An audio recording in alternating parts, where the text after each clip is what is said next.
the easiest ways to start making progress in your awareness journey or consciousness journey or your awakening journey is to realize this one thing, that everything you think and feel within your own person is a habit of the mind. Everything you are experiencing is a habit of the mind. And this closely relates to another video I talked about where everything is just a skill set away. And you can do anything you want in life. You can be whoever you want. You can have whichever characteristics you want. You can wear whatever clothes you want. You can develop any kind of life and drive whatever car you want, as long as you take the steps to become that person, right? We get to create the life. We are the engineer behind the game. We're not the character being played. And so you are far less limited than you think. You are far more expansive than you could imagine. And so I would really encourage you to start imagining the expansion instead of the anxiety. Imagine the good happening instead of the bad. And so here I am to remind you that the habits of the mind, which often we're going to call mental health, illness, physical disease, things like that, when we are experiencing reoccurring negative thoughts, anxiety, depression, and then we also have these physical behaviors, exhaustion, we don't like to go for walks, maybe we like to stay out of society, we don't want to go out. All of these aspects of ourself are just habits that we become stuck in a loop with. And then because our brain wants to make meaning out of what we experience, then we start storytelling and narrating what we have experienced to make sense of it and to become more familiar to it. And so that's really good to know that your mind does this, because when it does start storytelling, you're going to have to catch it and realize with real eyes that this is not who you are. Indeed, it is not. And your ego is going to say, well, I have all this proof that this is who I am. Or my mother was like this and my grandma was like this. And we all have severe anxiety. And so that's just the way it is. And again, to notice these stories are not who you are. You have accepted them to be who you are, but they are not who you are. And the sooner that you can look through and demolish or kind of deconstruct these illusions, then you won't be in the delusion about it. You will not accept it. You will see it and be like, oh, I see how because I believed this to be true, then I acted in this way, which then created more of what I actually said I didn't want. So then when that happens, you say, okay, let me step back. Let me be the conscious observer. And I love who I am. I'm being compassionate. I'm not being shameful of myself or even the people around me or my family or the people who I've been interacting with, because it's all part of the play and they're in your environment, but you're learning to not respond and be a sponge to your environment. You're learning to be the creator of your environment. And so we have compassion for them. We have compassion for ourselves. They're on their journey and they're where they are. We cannot save people. We cannot force people into consciousness or into awareness. They're on their own journey, and just allow them to be where they are so that you can focus on you.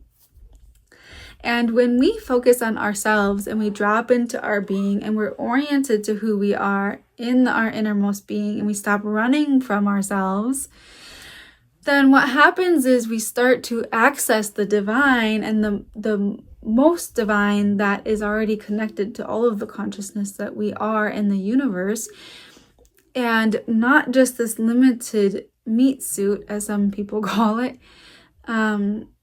Then we see ourselves as less limited and we say, okay, yeah, I see how I reacted, how I continued the suffering in this experience, and I just kept furthering it. How do I switch that instead next time?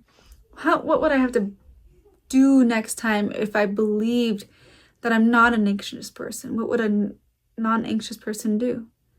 Maybe they would problem solve. Maybe they would take a break and allow themselves a little rest. Maybe they would go outside and put their feet on the ground to just soothe themselves because they don't worry about performing. They're not worried about what other people might think.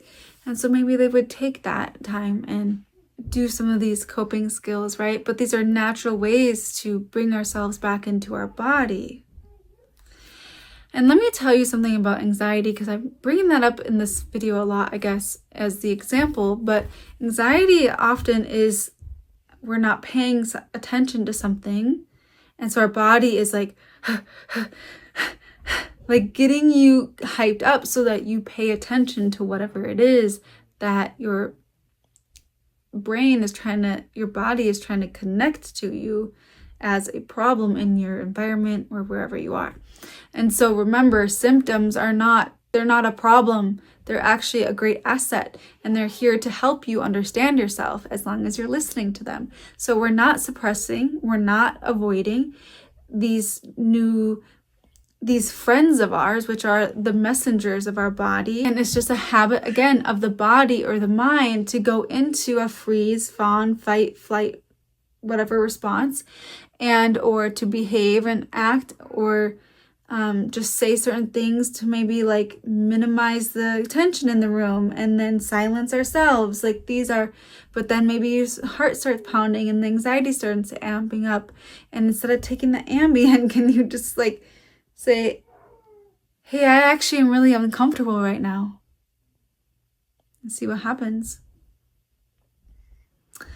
And taking a bet on yourself. Maybe you can choose one or two safe people in your life who will not turn it around on you, who will have the capacity to help you through a situation without taking it personally, things like that. And start just kind of testing that out. Say it out loud. I guess you could do it with AI. You could do it here on the comments. You can come to my lives when I'm doing them soon. We are going to be practicing this stuff together. Say it out loud, though. Just start saying it out loud.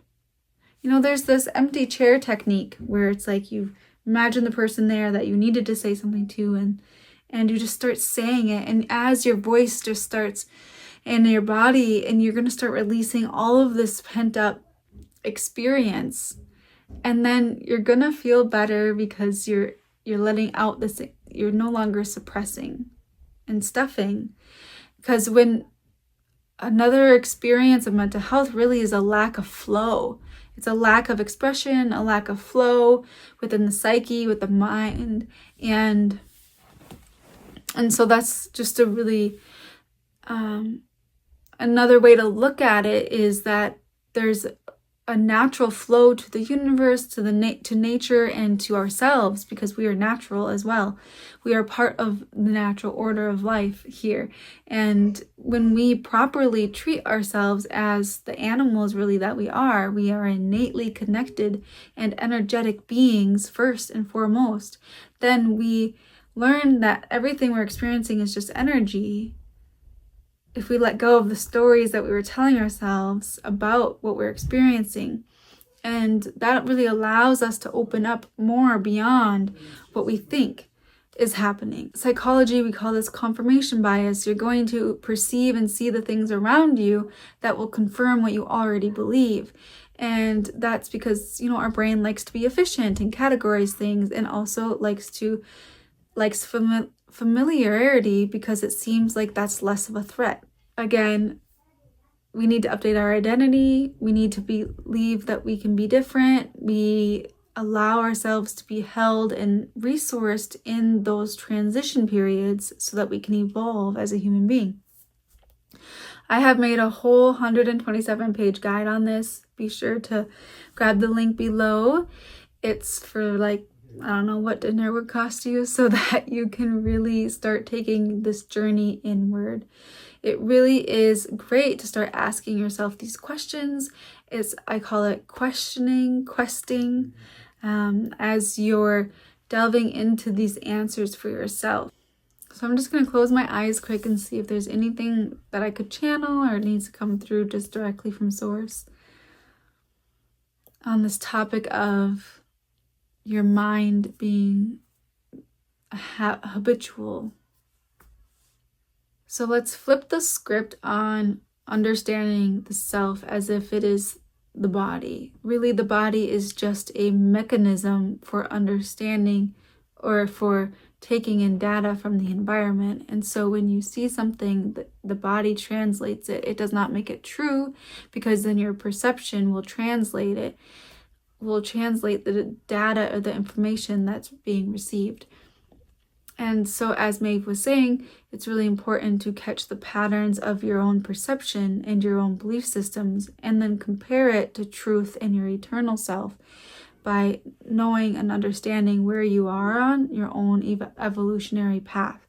You're always in a process of change, and knowing who you are by dropping into being allows you to have this interface and this understanding of who you are, so that you can compare your own values and your own importance and preferences to then what's happening around you, and you can accurately say yes or no to the environmental cues that are bidding for your attention.